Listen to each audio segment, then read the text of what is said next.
Corona का कहर पूरी दुनिया को आगोश में ले चुका है। पहली लहर में दुनिया में 5 करोड़ के पार आंकड़े गए, तो अब दूसरी लहर ने दुनिया को डराने वाले आंकड़े देने शुरू कर दिए हैं। दिवाली के पटाखे भले ही दुनिया में कम चले हों, लेकिन कोरोना का विस्फोट दिवाली के ठीक बाद में दिख रहा है। हालांकि इसके संकेत पहले ही मिलने शुरू हो गए थे। इसको लेकर सरकारों ने मास्क और सोशल डिस्टेंसिंग को हथियार बनाते हुए आम लोगों में जागरूकता फैलाई। कुछ हद तक जागरूकता संदेश के फायदे भी हुए, लेकिन इससे कोरोना के बढ़ते आंकड़ों पर ज्यादा रोक नहीं लग पाई है। इस बीच दिल्ली सरकार के साथ कई राज्यों ने फिर से लॉकडाउन के संकेत दिए हैं। लेकिन अगर जरूरत पड़े और सारी कोशिशों के बावजूद भी अगर किसी बाजार में हम देखते हैं कि सोशल डिस्टेंसिंग और मास्क का पालन नहीं किया जा रहा और वो एरिया एक तरह से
नमस्कार जंटू में स्वागत है आपका। मैं हूं योगेंद्र, आप देख रहे हैं खास खबर।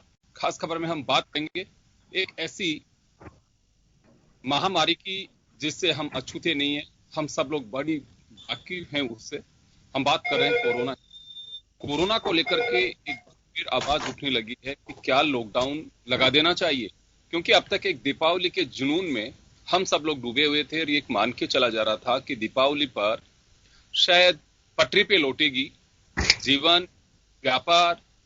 लेकिन दिल्ली में संकेत दिए गए हैं कि जो कंटेनमेंट जोन है वहां लॉकडाउन लगाया जा सकता है। केंद्र सरकार को दिल्ली की आम आदमी पार्टी की सरकार यानी केजरीवाल ने पत्र लिख दिया है और कहा गया है कि जिस तरह की भीड़ और लापरवाही देखी जा रही है वो की स्थिति में है।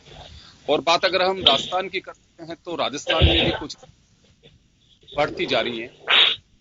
दूसरा एक बात और कहनी पड़ेगी, केंद्र सरकार और राज्य सरकार लग एक बात कह रही है कि हमारे लिए खुशी की बात है कि हम रिकवरी रेट ज्यादा है, बेहतर स्थिति में है सिस्टम। आम आदमी जो राहगीर है या फिर चौराहे पे खड़े होकर जहां से चर्चा होती है, आवाज आ रही है क्या, पे अगर कहीं कोई बात होती है तो वो लोग कहते हैं कि सरकारें आंकड़े छिपा रही हैं। क्या आंकड़े छिपाए जा रहे हैं और छिपाने से हासिल क्या होगा?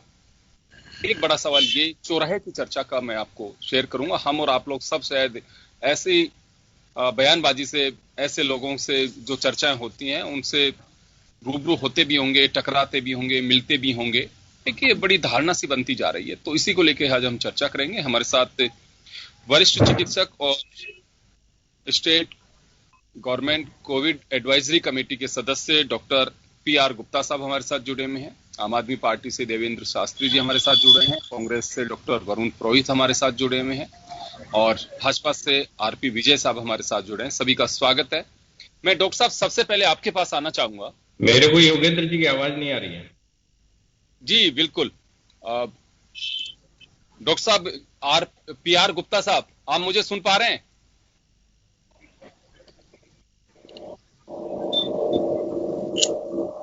डॉक्टर पीआर गुप्ता जी, आप मुझे सुन पा रहे हैं? हाँ, मैं सुन पा रहा हूँ जी सर, सवाल मेरा यह है कि कोविड बढ़ता जा रहा है और दिल्ली सरकार ने केंद्र सरकार से, क्योंकि जब अनलॉक किया गया था 3 जो एक एडवाइजरी जारी की गई थी अनलॉक 3 की, उस समय कहा गया था कि अगर कोई भी राज्य अगर कहीं पे भी लॉकडाउन लगाता है तो केंद्र सरकार से परमिशन लेनी होगी, केंद्र के गृह मंत्रालय से। अभी एक पत्र लिखा गया अरविंद केजरीवाल की ओर से। क्या लगता है सर अब कि अभी वास्तव में कोविड को रोकने के लिए अब एक रामबाण की तरह लॉकडाउन को उपयोग कर लेना पड़ेगा? देखिए, मैं कोई राजनीतिक व्यक्ति तो हूं नहीं, इसलिए राजनीतिक क्या फैसले होंगे इस बारे में मैं कुछ नहीं कहूंगा। लेकिन लॉकडाउन समस्या का समाधान बिल्कुल भी नहीं है। ये जो कोविड का दौर बढ़ रहा है, ये हमारी लापरवाही से बढ़ रहा है। हम ये जो मास्क है इसका उपयोग नहीं कर रहे हैं, या तो इसका बिल्कुल उपयोग नहीं करते, या गले में लटका लेते हैं, या मुंह पे लटका लेते हैं।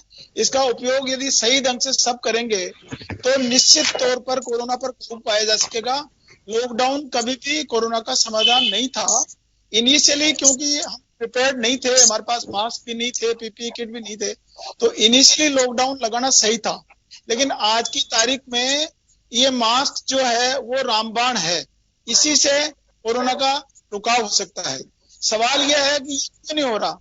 गवर्नमेंट ऑफ राजस्थान या केंद्र सरकार ये जानती है कि प्रचार करने से, प्रसार करने से हम मास्क पहन लेंगे, लेकिन ये सही नहीं है।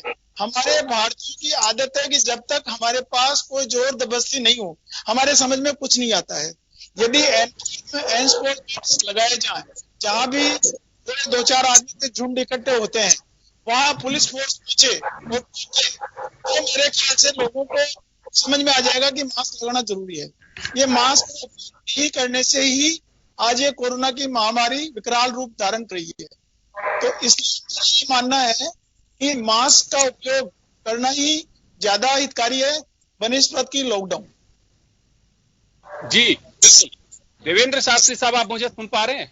शास्त्री साहब। जी हाँ जी, दिल्ली सरकार ने केंद्र को पत्र लिख दिया है, जो अरविंद केजरीवाल साहब ने प्रेस ब्रीफिंग में बताया कि लोगों की लापरवाही की वजह से विस्फोटक हालात होते जा रहे हैं और बस एक ही उपाय है कि कुछ जगह पर लॉकडाउन लगाया जाना चाहिए। लेकिन अभी डॉक्टर साहब कह रहे हैं कि लॉकडाउन सॉल्यूशन नहीं है, लोगों को समझाना ही होगा।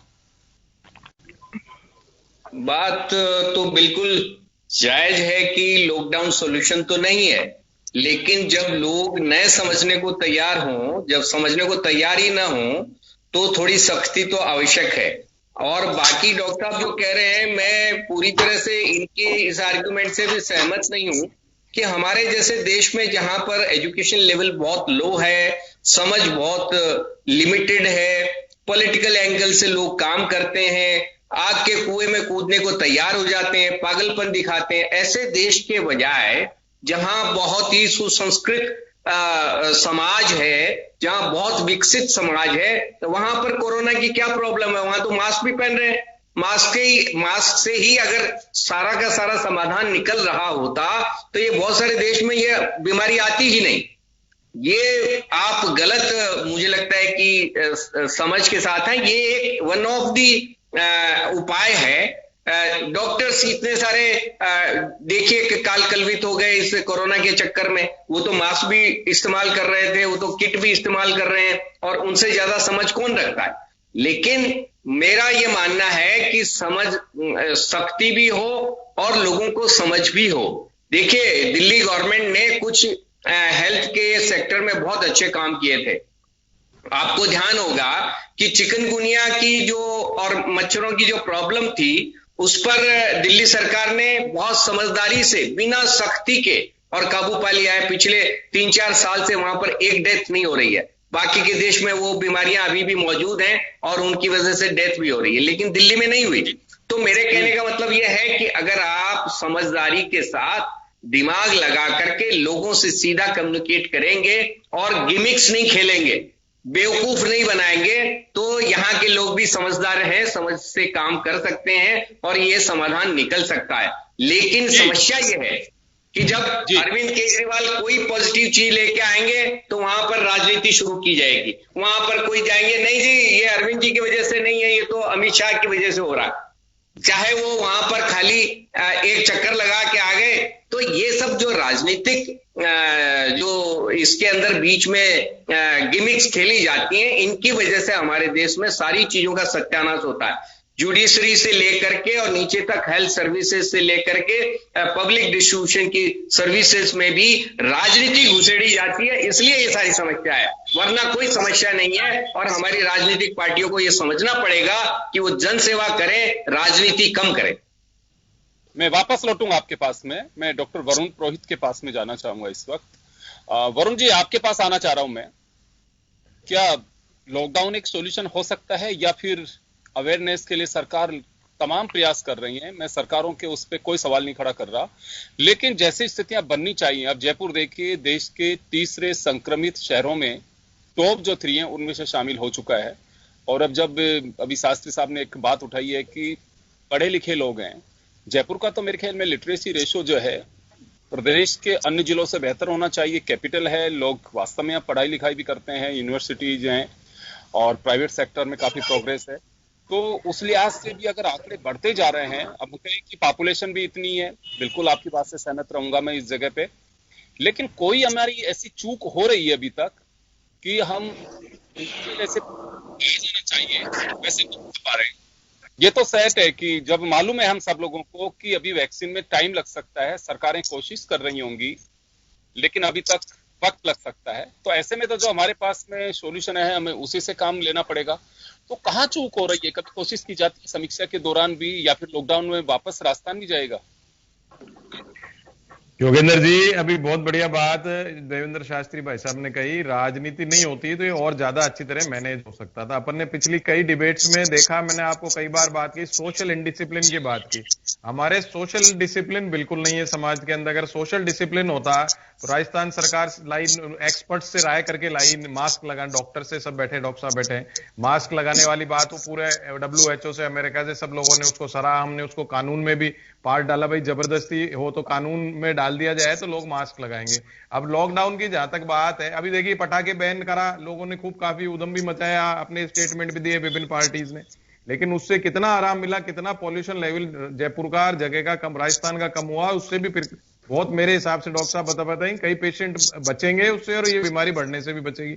अब जो बात हम कर रहे हैं, बार बार हम बात करते हैं, जब तक सोशल डिसिप्लिन नहीं आएगा, जब तक ये चीज हो ही नहीं सकती। आप प्रधानमंत्री हो, मुख्यमंत्री हो, कितनी बात कर लो, जब तक, या कड़ाई से पालन की बात करिए, अब डॉक्टर साहब ने कड़ाई से पुलिस फोर्स अगर इसी में लगा देंगे, तो दूसरी चीजों में पुलिस फोर्स इतनी हमारे पास है नहीं कि दूसरी जगहों पे जाकर के फिर पुलिस फोर्स कैसे काम करेगी। तो ये सब चीजें हमारे पास में, आपने पॉपुलेशन की प्रॉब्लम खुद बता दी। हमारे जो आप कह रहे हो ना लिटरेसी रेट है, एजुकेटेड रेट नहीं है, एजुकेशन नहीं हुई, एजुकेटेड नहीं हुई पब्लिक। लिटरेसी तो हो गई हिंदुस्तान के अंदर, एजुकेटेड हो जाती तो आज ये सब बात ही नहीं आती, सरकारों को प्रॉब्लम नहीं आती। हम किसी भी सरकार को कोसें या राजनीति करें, या उसमें जाने से कोई मतलब नहीं है। सबने अपना अपना प्रयास किया, ज्यादा प्रयास किया, क्योंकि अब जैसे कोर्ट्स की बात की भाई साहब ने, उस पर टिप्पणी तो क्या करूं, कोर्ट्स ने आदेश दे दिए चुनाव कराइए, तो चुनाव सरकारों को कराना पड़ रहा है, ये हमारा डेमोक्रेटिक सेटअप है। लेकिन सोशल डिसिप्लिन जब तक नहीं आएगा देवेंद्र जी, आप कितने ही उपाय ले आइए, उसके बगैर आप इस चीज को, अब अभी WHO के, मैं NDTV पे देख रहा था कल परसों, WHO के डायरेक्टर ने कहा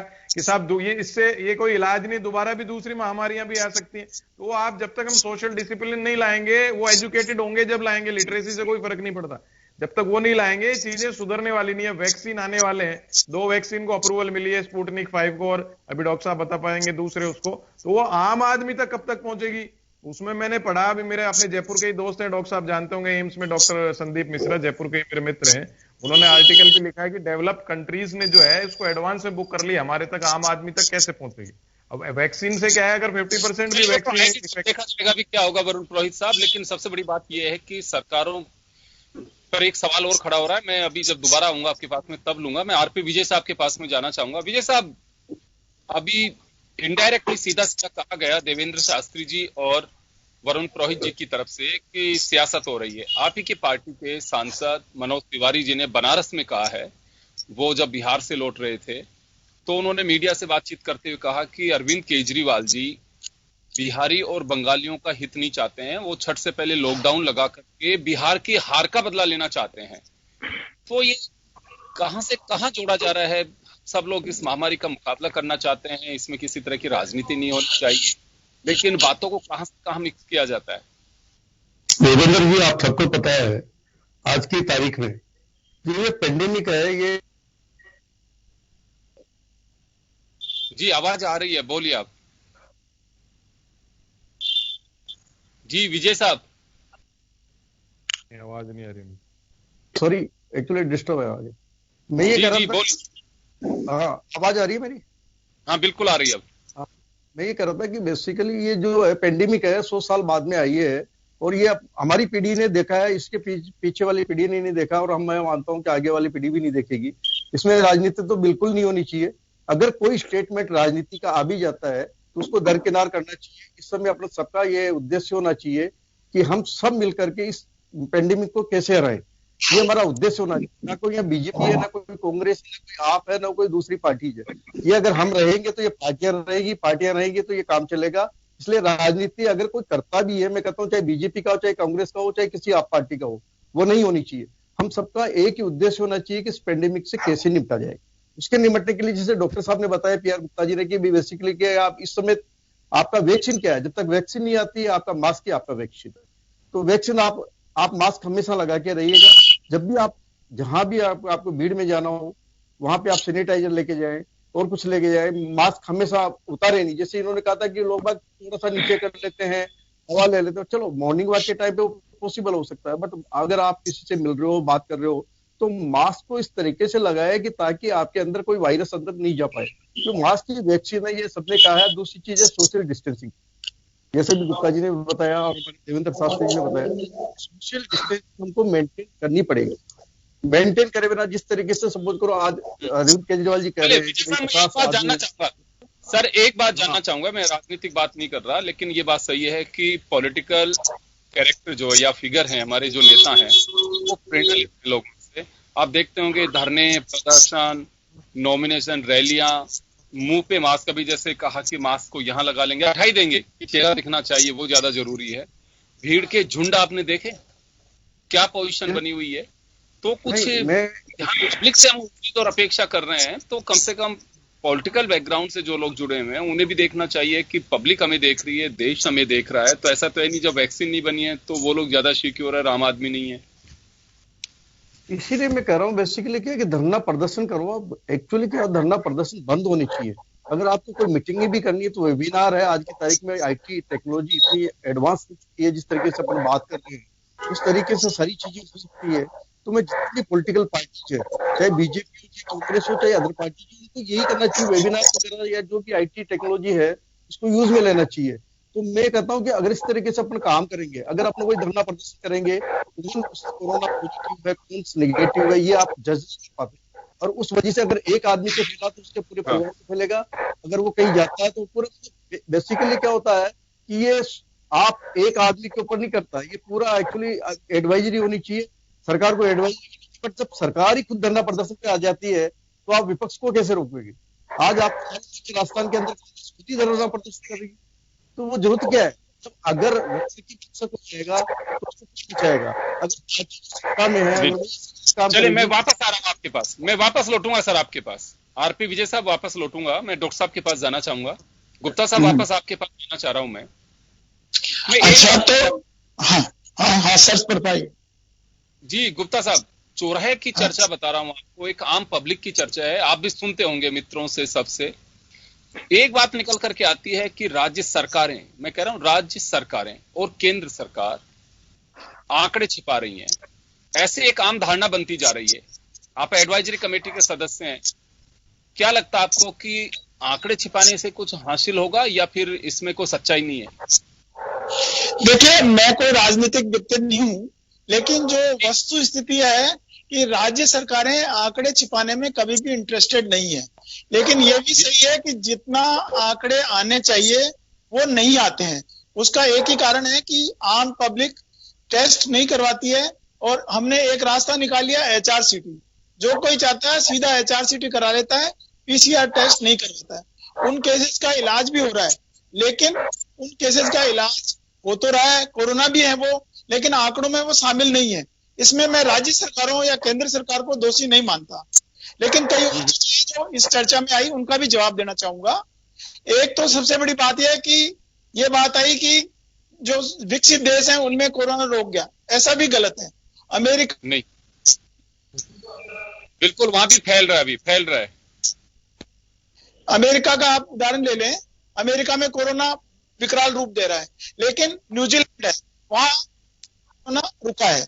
उसका कारण यह है कि न्यूजीलैंड की जनता ने इसको अपनाया और अमेरिका ने नहीं अपनाया। जो डॉक्टर्स सही तरीके से मास्क का इस्तेमाल करते हैं वो अफेक्ट नहीं होते, जो लापरवाही करते हैं वही अफेक्ट होते हैं। मैं ज्वलंत उदाहरण हूं, मैं मरीज देखता हूँ, रोज देखता हूँ, आज 6 महीने हो गए मेरे को, लेकिन मैं बचा हुआ हूँ क्योंकि मैं इस मामले में बिल्कुल सख्त हूँ। मेरे क्लिनिक में कोई भी व्यक्ति बिना मास्क के एंटर कर ही नहीं सकता। तो एक बात ये भी है कि जैसे अपन कह रहे हैं कि भाई मतलब पब्लिक में अवेयरनेस नहीं है, पब्लिक में अवेयरनेस तो आ रही है, लेकिन हम भारतीय जब तक हमारे पे डंडा नहीं हो तब तक हम कहना नहीं मानते। ये बिल्कुल सही है और इसके लिए एनफोर्समेंट लगाना जरूरी नहीं है। पब्लिक को ये पता होना चाहिए कि पुलिस आ जाएगी, बस इतना ही काफी है। ठीक है, मैं आपकी बात से सहमत नहीं हो सकता क्योंकि मैं वही बोलूंगा जो मुझे उचित लगेगा। तो मेरा ये एक्सपीरियंस है कि जब तक पुलिस का, हाँ, और दूसरी बात, राज्य सरकारें या राजनीतिक दल अपने हिसाब से पेंडेमिक का मतलब निकाल लेते हैं। आज हमने पहले 50 आदमियों की लिमिट थी शादी में, सो क्यों की, जबकि कोरोना बढ़ रहा है। ये जो है राजनेता अपनी राजनीति के कारण करते हैं, मेरा किसी दल से संबंध नहीं है। लेकिन ये भी सही है कि गवर्नमेंट जो है वोट बैंक की तरफ भी देखती है, इसलिए वो सख्ती बरतना नहीं चाहती। माफ करना, मैं जो है ब्लंट बात कहना उचित समझता हूँ। आप सही बोल रहे हैं। वही बात है कि अभी कहीं पे भी आप देख लीजिए, लोग आम बात कहते हैं कि इतने केसेज आ रहे हैं, उसके बावजूद सरकार आंकड़े बहुत कम बता रही है। जो डेथ हो रही हैं उनके आंकड़े सही नहीं बताए जा रहे हैं, जो है रजिस्टर्ड डेथ भी नहीं बताई जा रही है, कितने लोगों की मौत हुई है। तो मैं वहां जानना चाहूंगा आपसे कि क्या वास्तव में ऐसा तो नहीं कि, मैं वैसे क्योंकि आपका एक एक्सपीरियंस है कि ज्यादा अगर केसेज शो किए भी जाते हैं जो फैक्ट होना चाहिए बिल्कुल, कि हम ये कहें कि हाँ बिल्कुल ये सच्चाई है, अगर वो आंकड़े बता भी दिए जाते तो क्या उससे लोगों में भ्रम होगा, डर होगा, या फिर ये कहें कि भ्रम तो नहीं कहूंगा मैं, उससे क्या लोग पैनिक होंगे? वजह क्या हो सकती है अगर आंकड़े एक साथ इतने अगर बता दिए जाते हैं कि हाँ साहब इतने आंकड़े हो गए? नहीं, मेरा ये मानना है कि राज्य सरकारों का आंकड़े छुपाने में कोई इंटरेस्ट नहीं है। जो आंकड़े हैं उसका कारण जनमानस है, लोग सामने नहीं आ रहे हैं, इसलिए कई बार कोरोना से डेथ भी होती है तो लोग चुपचाप जला देते हैं। तो इसमें राज्य सरकार को दोष नहीं दिया जा सकता। ये सही है कि जितने आंकड़े आने चाहिए उतने नहीं आ रहे हैं, ये सही है, लेकिन इसका दोष राज्य सरकारों पे मंडे ये मैं उचित नहीं मानता। देवेंद्र शास्त्री जी, मैं डॉक्टर साहब की बात से पार्शियली सहमत हूं, लेकिन जब ये कहते हैं कि राज्य सरकारों की कोई दिलचस्पी नहीं है कि आंकड़े छुपाए जाएं, पर देखिए लोग क्यों भागते हैं इलाज से? कोई मौत के मुंह में जा रहा है और वो इलाज से भागेगा? आप सोचिए, डॉक्टर हैं आप, तो वो तो इलाज के लिए आगे बढ़ के आएगा। लेकिन सरकारी व्यवस्थाएं इतनी लचर और इतनी घटिया हैं कि लोगों को डर लगता है कि घर पे रह जाएंगे तो बच जाएंगे, हॉस्पिटल में गए तो मौत है। आप ये सोचिए कि ये व्यवस्था इस तरह से लोगों के जनमानस में क्यों जाके बैठ गई है? क्योंकि राज्य सरकारों ने अपनी व्यवस्थाएं ठीक नहीं कर रखी हैं। लोगों को प्रॉब्लम होती है, उसका सॉल्यूशन नहीं निकलता है, लोग धक्के खाते रहते हैं, लोगों से बातचीत नहीं कर पाते, अपने घर वालों से मिल नहीं पाते, मौत हो रही है उसको पता नहीं चलता क्या हो रहा है। इतनी लचर व्यवस्था के अंदर लोग जो है आगे बढ़ करके इलाज के लिए नहीं आते, टेस्ट के लिए भी नहीं आते। वो मैं समझता हूं कि ये राज्य सरकारों की नाकामी है और उनकी मैं समझता हूं कि जानबूझ करके इन व्यवस्थाओं को लचर रखने की आदत है।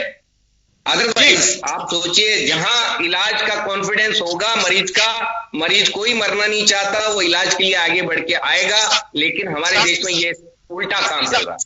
जी यहाँ, लेकिन दिल्ली कुछ अलग नेचर में है कि दिल्ली भी सब में एक साथ ही मिक्स है? दिल्ली में कुछ अलग है? दिल्ली में आप देखिए और देशों के और स्टेट्स के मुकाबले अगर आप रेशियो में देखेंगे तो मैक्सिमम जो टेस्ट है वो दिल्ली में हुए हैं, और दिल्ली में की पब्लिक में फिर भी थोड़ी कॉन्फिडेंस है कि हम हॉस्पिटल में जाएंगे तो हमारा इलाज होगा, वहां पर हमको ट्रीट किया जाएगा। यहां पर तो यह है कि हॉस्पिटल के अंदर पटक दिया, उसके बाद उसका क्या हो रहा है किसी को मालूम नहीं है। पेशेंट को अटेंडेंट जो है वो जिस तरह से ट्रीट करते हैं उसमें उसको अपराध बोध होता है, वो बीच में छोड़ के भाग जाते हैं हॉस्पिटल में से, खिड़की से कूद के भाग गए। आप सोचिए। साहब वापस आ रहा हूं आपके पास में, मैं वरुण पुरोहित जी के पास जाऊंगा, लेकिन उससे पहले डॉक्टर गुप्ता के पास में जाना चाहूंगा। वो एडवाइजरी कमेटी के सदस्य भी हैं, जब मीटिंग्स में होते होंगे तो मुझे लगता है कि निश्चित रूप से चर्चाएं होती होंगी। डॉक्टर साहब, सरकारी व्यवस्था पर लगातार सवाल खड़े हो रहे हैं कि चाहे आरयूएचएस में भेज दीजिए, चाहे हॉस्पिटल्स में भेज दीजिए, वहां व्यवस्था ऐसी नहीं है, सीनियर डॉक्टर्स देख नहीं रहे हैं, और व्यवस्था ऐसी है कि आदमी वहां बड़ी अजीब सी स्थिति समझ करके और जैसे फंस जाता हो, या तो आप वीआईपी हो या फिर फोन करा के जाएं तो ही इलाज होगा। एक ऐसी लोगों की धारणा बनती जा रही है। देवेंद्र शास्त्री साहब ने खुलकर आरोप भी लगाया है। ये देखिए, इसमें कोविड के ट्रीटमेंट में होने वाले बदलाव को समझना चाहिए। ये एक आम बीमारी नहीं है, जैसे आम बीमारी में एक अटेंडेंट अलाउड होता है, अब कोविड में तो कोई अलाउड नहीं हो सकता।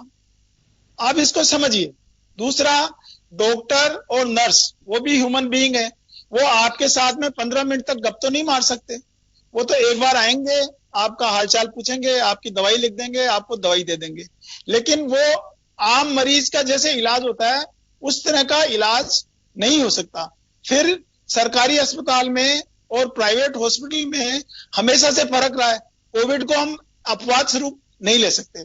मैं किसी राज्य सरकार के बारे में नहीं कह रहा, लेकिन सरकारी व्यवस्था में और प्राइवेट व्यवस्थाओं में फर्क है। कई राजनेता भी पहले सरकारी अस्पतालों में भर्ती हुए और फिर बाद में, उनकी तो पूरी सिफारिश थी, लेकिन बाद में वो प्राइवेट में भर्ती हुए। तो इसलिए मैं ये नहीं कहता, मैं किसी राज्य सरकार की बुराई भी नहीं कर सकता, लेकिन आप कोई आप ब्रीफ करें, ये व्यवस्था कोविड में नहीं हो सकती है। एक डॉक्टर जाता है, वो 7 घंटे 6 घंटे पीपीई किट में रहता है, आप उससे उम्मीद करें कि वो आपका फोन उठाए, ये संभव नहीं है। तो इसलिए सरकारी व्यवस्थाओं भी, इलाज वहां भी हो रहे हैं।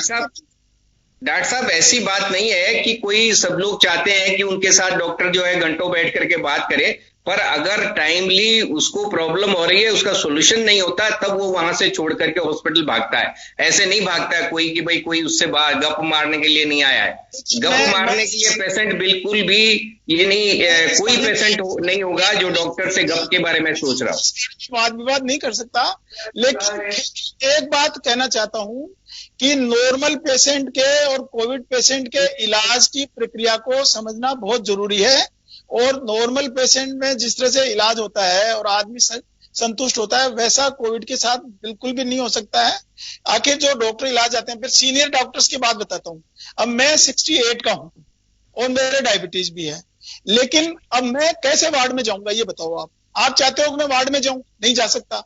तो मैं क्या तरीका है, मैं सारा काम ऑनलाइन करता हूं, अपने जो जूनियर डॉक्टर्स है उनसे रिकॉर्ड लेता हूं, उनको समझाता भी हूं, मरीज को पहले कह देता हूं कि मैं वार्ड में नहीं जाऊंगा।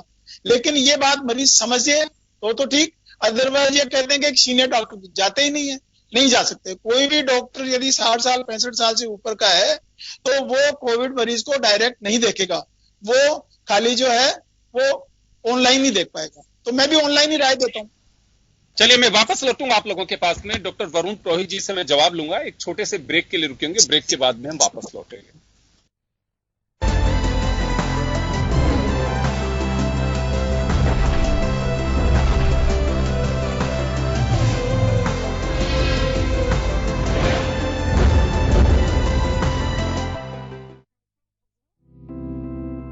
कुशल भारत की पहचान बन रहा है राजस्थान। केंद्र सरकार द्वारा अनुमोदित और RSLDC के संयुक्त तत्वाधान में राजस्थान का अग्रणी स्किल सेंटर कंप्यूकॉम फाउंडेशन दे रहा है एक सुनहरा मौका। जी हाँ, निशुल्क ट्रेनिंग के साथ निशुल्क भोजन और रहने की उत्तम व्यवस्था, हाईली क्वालिफाइड ट्रेनर्स और वेल इक्विप्ड लैब्स में पाएं अनेक स्किल बेस्ड प्रोग्राम का प्रशिक्षण और पाएं रोजगार के बेहतरीन अवसर। तो आज ही कॉल करें कंप्यूकॉम फाउंडेशन, टोल फ्री नंबर 9314601111। सुरक्षित स्वर्णिम भविष्य की बात कंप्यूकॉम फाउंडेशन के साथ।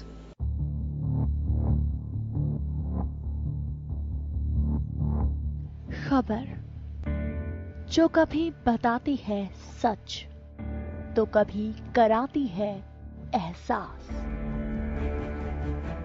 खबर जो है कुछ खास। खबर ही तो है जो कभी बनती है राजनीति से।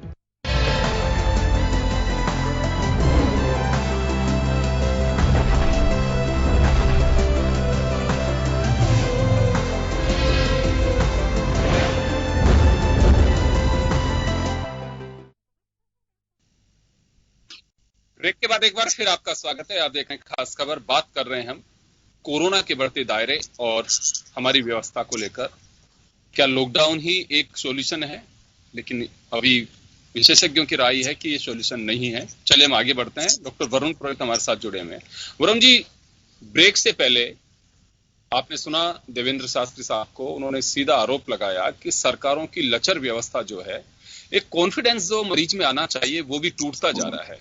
और बड़ी स्थितियां जो सरकारी सिस्टम की हैं, सबसे बड़ी बात है कि कोरोना के लगाम के साथ साथ या रोकने की जो हमारी पहल है उसे आगे बढ़ाएं, लेकिन ये लचर व्यवस्था को भी सुदृढ़ करने की जरूरत है। योगेंद्र जी, सबसे पहले तो मैं कहूंगा कि हम डिबेट्स में देखिए पॉलिटिकल डिसिप्लिन की बात करते हैं, पॉलिटिकल डिसिप्लिन नहीं है। लास्ट में घूम फिर के कोई ना कोई शब्द हम सेंटेंसेस किसी दूसरी पार्टी को क्रिटिसाइज करने में लगा। तो विजय साहब ने पहले बोला, लास्ट में आ गए राज्य सरकार पर क्रिटिसाइज करने लग गए। भाई इन्होंने ये नहीं देखा सरकारें आप गिरा रहे थे, कांग्रेस थोड़ी गिरा रही थी, थाली कटोरे आप बजा रहे थे। अब मैं तो गिनाए जाऊंगा 8 महीने, तो मेरे को ऐसी आदत नहीं है। अब बात रही शास्त्री भाई साहब ने जो उठाई बात, प्राइवेट हॉस्पिटल्स और सरकारी हॉस्पिटल्स में डिफरेंस है, जैसे डॉक्टर गुप्ता ने बताया। मैं बिल्कुल इसको लचर नहीं मानता हूं, क्योंकि जैसे जैसी गाइडलाइन केंद्र सरकार से आती गई, एनडीएमए के चेयरमैन तो प्रधानमंत्री होते, जैसी जैसी गाइडलाइन आती गई वैसे वैसे राज्य सरकारें फॉलो करती गई। सितंबर में आ गए भाई अलाउ करना है तो अलाउ कर दिया। बात कर रहे थे आप दिल्ली के, अपने तो जयपुर का ही डॉक्टर, आपके दिल्ली का नोडल ऑफिसर है, जयपुर से ही पढ़ाई करके गया डॉक्टर अजीत जैन, उन्होंने बहुत अच्छा काम किया। मैं किसी क्रिटिसाइज नहीं कर रहा, जो एप्रिसिएशन करना है वो एप्रिसिएशन करना चाहिए। लेकिन आप ये देखिए सरकारी व्यवस्था में आदमी लुटा पिटा नहीं है, प्राइवेट हॉस्पिटल में जाके तो लूट पिट रहा है जबरदस्ती। ये चीज पे ध्यान नहीं जा रहा है। आप देखिए पैसा है आम आदमी के पास में। वैसे आर्थिकी की नोटबंदी के बाद से आर्थिकी समाप्त हो चुकी देश की। घर का पैसा भी, स्त्री धन भी निकाल निकाल करके बैंकों में जमा हो गया, लोग उसको खा पी गए, लोगों के पास पैसा नहीं है। अगर सरकारी व्यवस्थाएं नहीं होती तो आप देखते क्या हाल हो जाता हिंदुस्तान का। मैं किसी राज्य सरकार पे नहीं जा रहा हूं, क्योंकि मैं राजस्थान में रहता हूं। राजस्थान सरकार ने बहुत एग्जाम्पलरी काम किया। मास्क को भी राज्य सरकार ने चालू किया, उसको केंद्र सरकार ने फॉलो किया, जन आंदोलन बनाने का। दवाइयां भी जयपुर के डॉक्टर्स ने एससीक्यू से सबसे पहले इलाज शुरू किया था। डॉक्टर गुप्ता इसको एग्री करेंगे। हर चीज में राजस्थान की बात नहीं कर रहा, बॉम्बे ने अपना हिसाब किया, उससे कंट्रोल किया, दिल्ली ने अपने हिसाब से किया। क्योंकि आप ही देखिए किसी की समझ में नहीं आया वायरस, तो जैसे जैसे सरकारों की समझ आया, जैसे जैसे उन्होंने काम किया। लेकिन आप सरकारी व्यवस्था को लचर हम इसलिए कह देते हैं, हम चाहते हैं मिलिट्री स्टाइल में काम हो सरकारी व्यवस्था, तो वो हो नहीं सकती, क्योंकि हमारी पॉपुलेशन ज्यादा है। फिर भी हेल्थ वर्कर्स ने जितना काम किया उसको सल्यूट करना चाहिए। प्राइवेट हॉस्पिटल्स की भी तारीफ करता हूं, लेकिन उन्होंने जिस तरीके से आर्थिक लूट मचाई वो प्राइवेट अस्पतालों में नहीं हुई। आम आदमी को तो सरकारी अस्पताल में जाना ही पड़ेगा, और ठीक हो गया नहीं तो 90% रिकवरी रेट कैसे होती?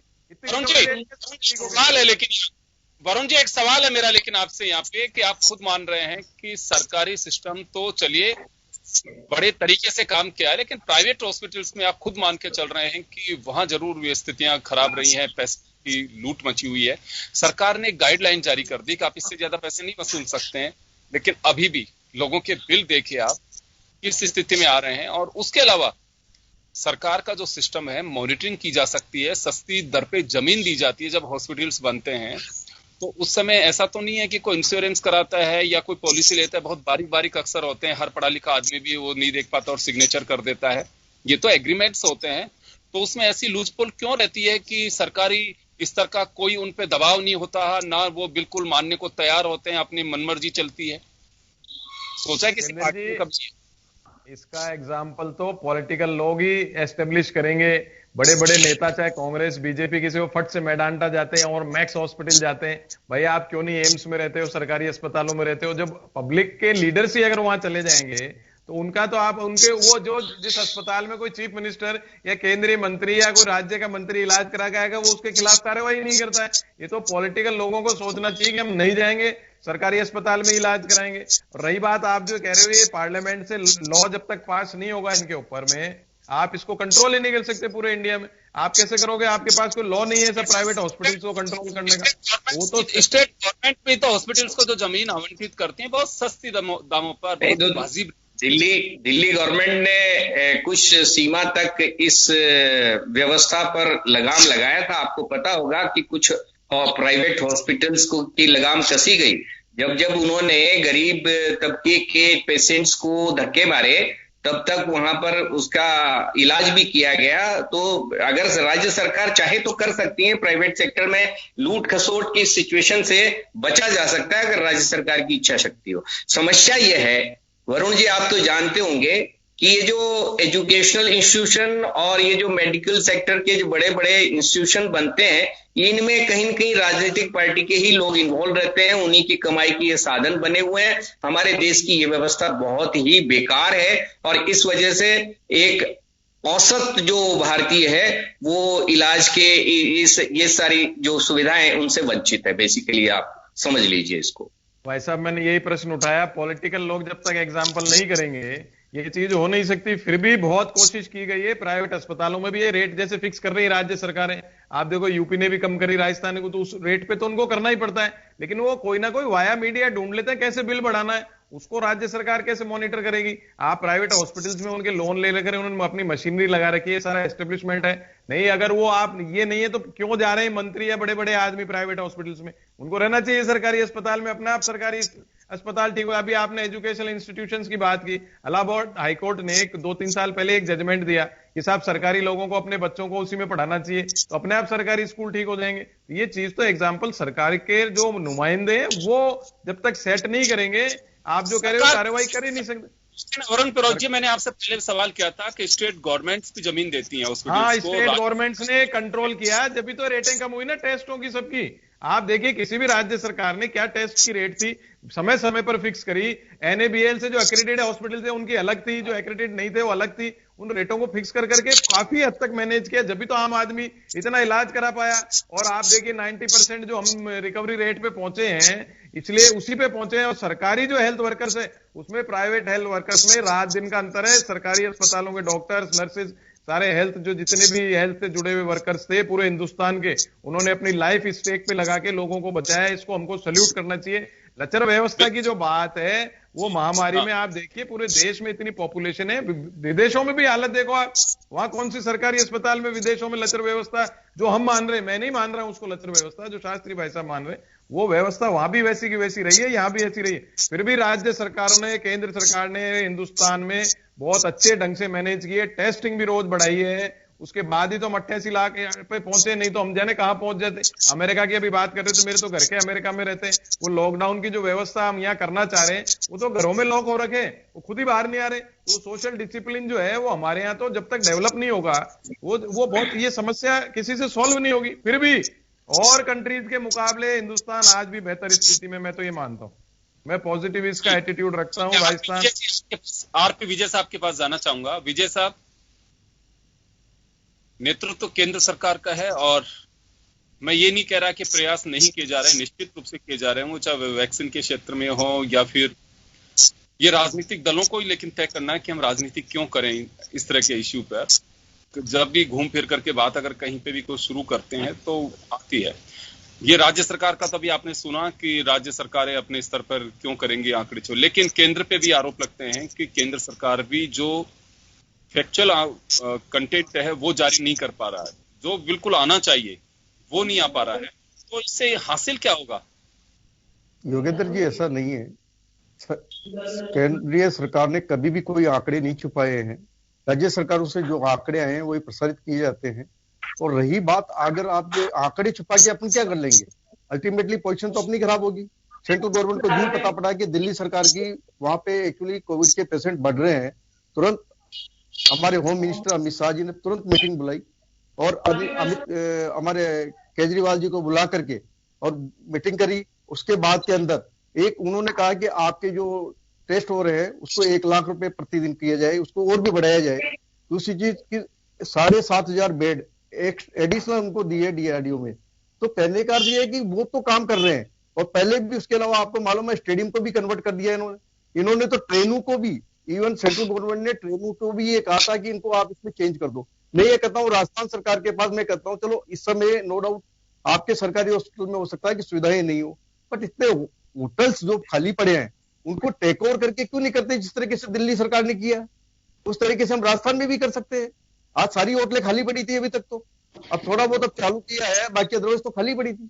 ये डिसीजन क्यों नहीं लिया? ये डिसीजन तो गवर्नमेंट लेवल पे लेना था।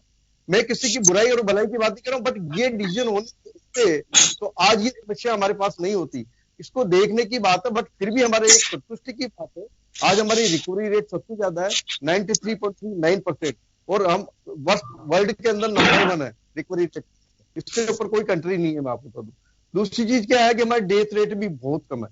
तो ऐसी बात नहीं है, हमारी सरकार हो, चाहे राज्य सरकार हो चाहे केंद्र सरकार हो, अच्छा डेथ को लेकर के आरपी विजय साहब एक सवाल खड़ा होता है कि सरकारें कह रही हैं कि ना इतनी डेथ नहीं हो रही है, लेकिन जो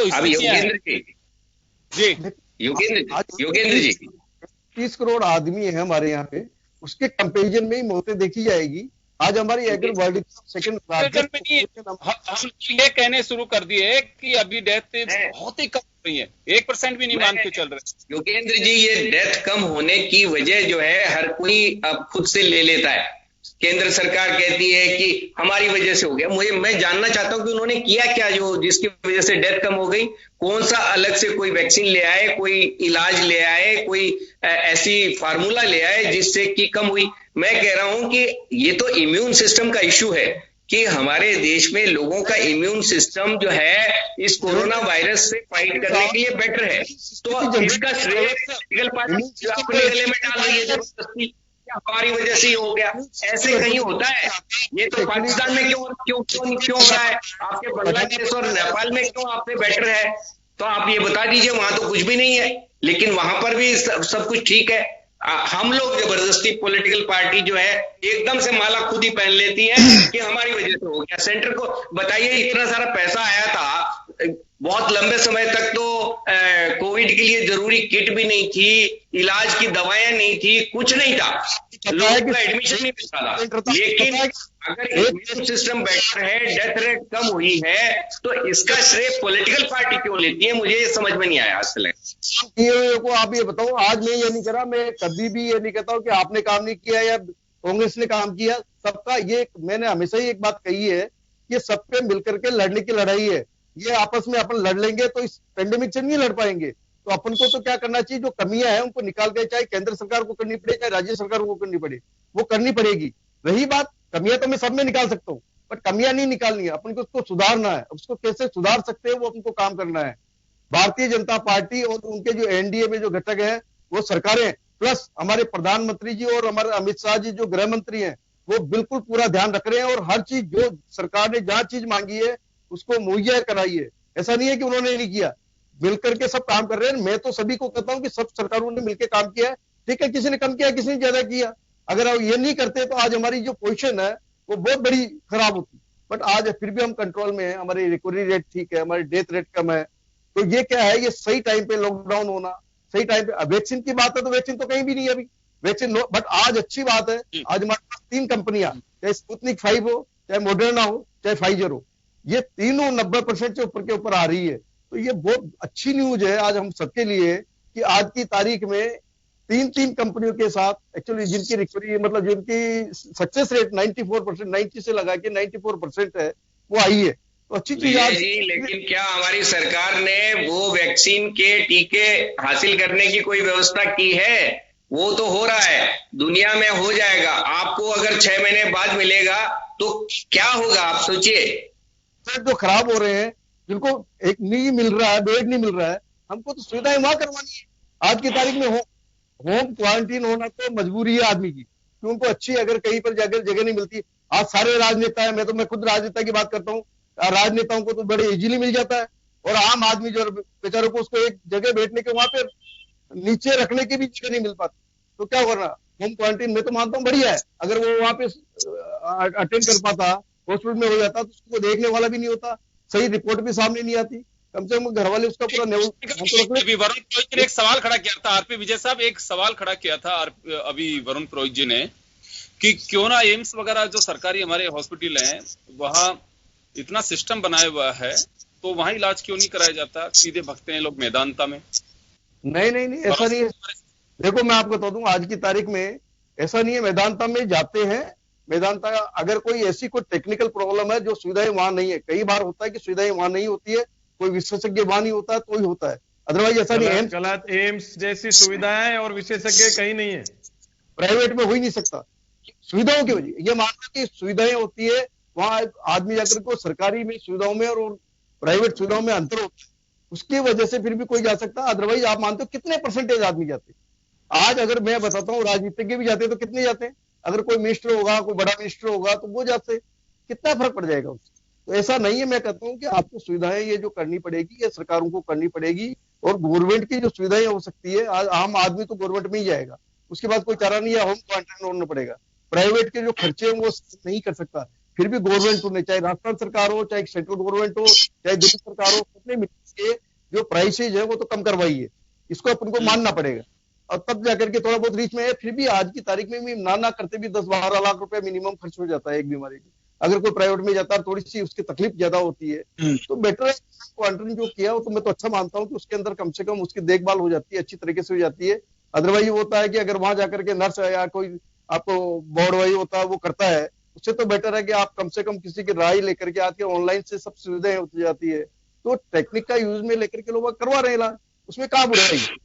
ये कोई अच्छी सबको मिलकर के एफर्ट्स करना चाहिए। आज अपन को क्रिटिसाइज नहीं करना चाहिए, क्रिटिसाइज करो, अगर कोई सुधार के लिए अगर क्रिटिसिज्म करना है तो वो करना चाहिए, बट अगर ऑलरेडी अगर अपन पेंडेमिक से जूझ रहे हैं तो सुनते हैं क्या आप लोग? आपस में सुनते हैं ये, अगर कोई सुझाव होता है तो?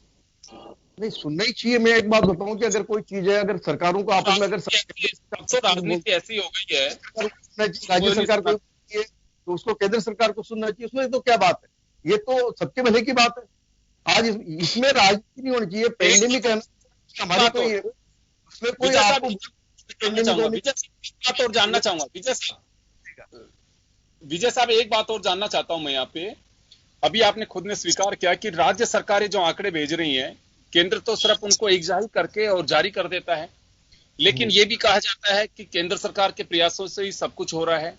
राज्य सरकार और ये वहां पे जहां पे विचारधाराएं समान है वहां तो ठीक है, कोई क्वेश्चन मार्क नहीं है, लेकिन जहां पे अलग अलग विचारधाराओं की सरकार है तो वहां पे ये सवाल उठते हैं कि नहीं वहां पे बेहतर नहीं है, केंद्र सरकार के नक्शे कदम पे चलते तो शायद वहां भी ठीक होता।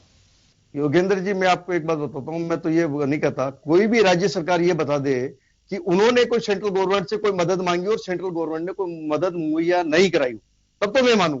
अगर ये बातें सिर्फ राजनीति करने के लिए अगर अपन करते हैं तो वो अच्छी बात नहीं है। बाकी आज की तारीख में दिल्ली के अंदर जो सुधार हुआ, अगर आपको पहले भी पता हो, पहले जब उसको स्टेडियम को जब बनाया गया था तो किसने बनाया था? अमित शाह जी की पहल पे बनाया गया था। आज भी जो आपको 7,500 बेड, अब ये विवादास्पद मसला है कि अमित शाह जी के पहल पे बना था कि दिल्ली गवर्नमेंट के उस पे बना था। अब ये तो देखिए, इस बहस में मुझे लगता है कि नहीं जाना चाहिए। अमित शाह जी एक विजिट करके आए थे, इसके अलावा अमित शाह जी का उसमें कोई योगदान नहीं था।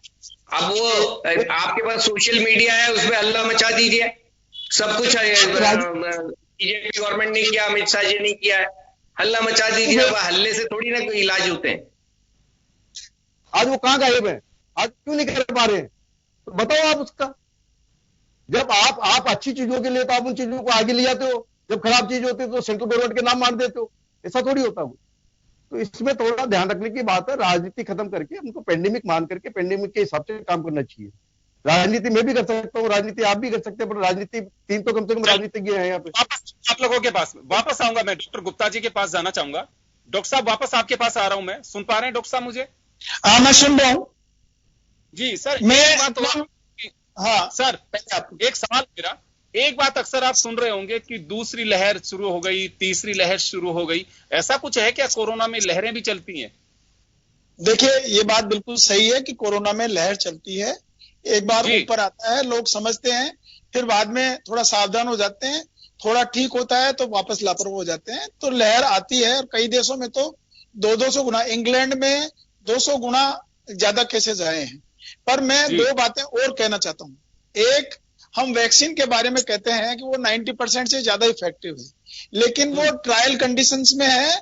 वास्तविक फील्ड कंडीशन में वो कितना इफेक्टिव होगा उसका 50% होगा, 60% होगा, कितना होगा। लेकिन ये जो मास्क है ये पड़ता है, गैस लगा रहे हैं सब चीजों के बेस पे डिसीजन होते हैं। हमेशा कोई भी चीज होती है कि पूरे 100% तो नहीं ले सकते ना सर।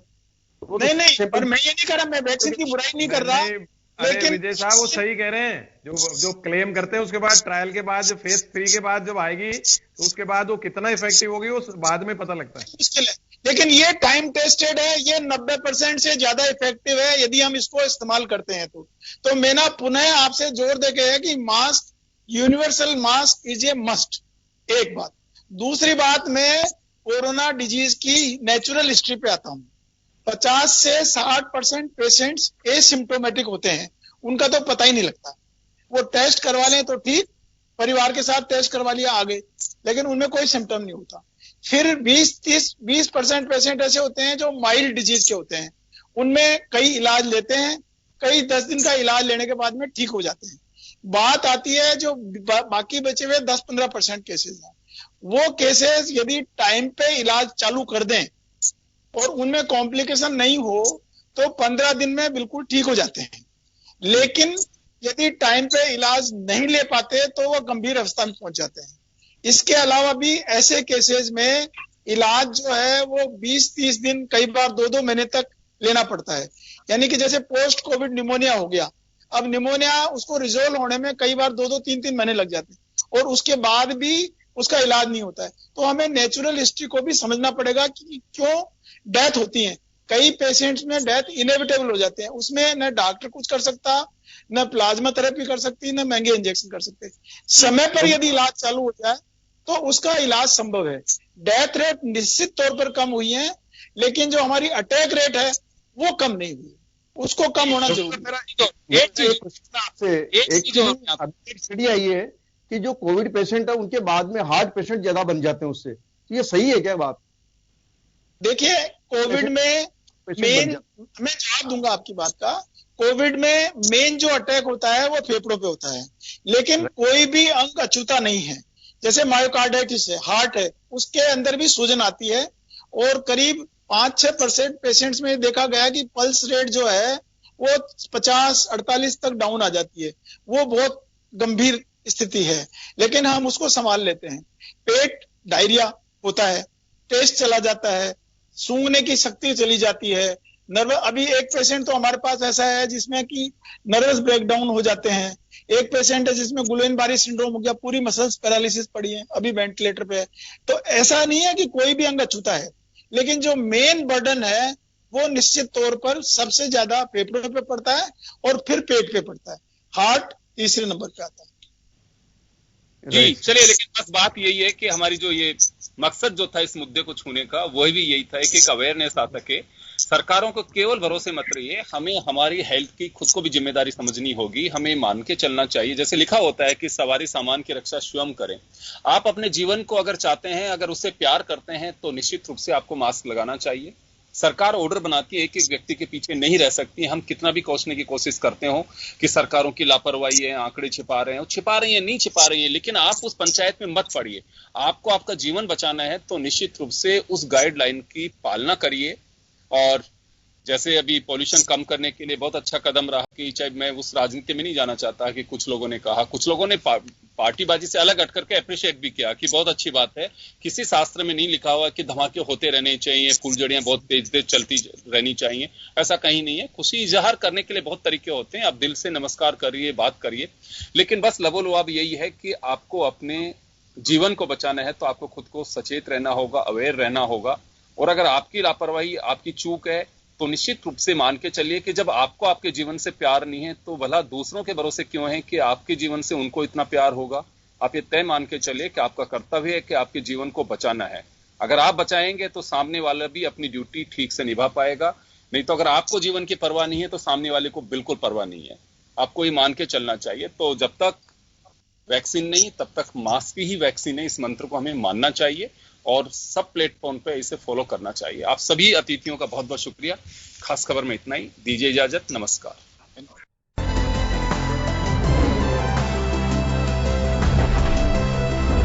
जन टीवी की लेटेस्ट अपडेट पाने के लिए हमारे चैनल को जरूर सब्सक्राइब करें और नोटिफिकेशन पाने के लिए बेल आइकॉन दबाएं।